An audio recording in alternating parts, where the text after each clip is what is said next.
In this video, you'll learn how to use the Experience Drivers page.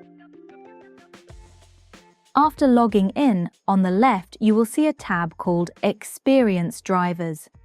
This will give you insights into what's affecting guest sentiment and NPS the most.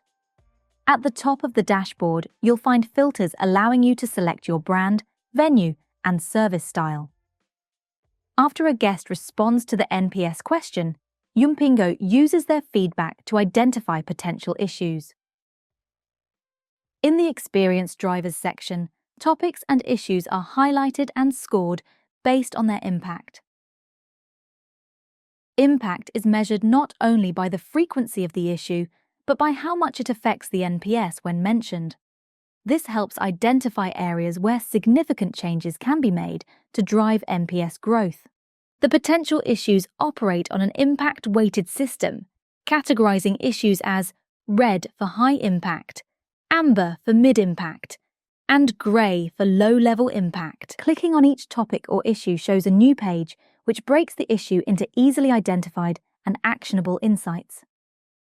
The view changes based on permissions and access level. You will be able to see which venues, regions, or groups have been most affected by an issue. The breakdown will also show which days, shifts, and hours are impacted the most by the issue. This helps break down bigger problems into smaller, manageable actions. At the top next to Overview, you will also see Comments. This takes you to any comments the guest left when this issue was mentioned. For more information, visit our knowledge base.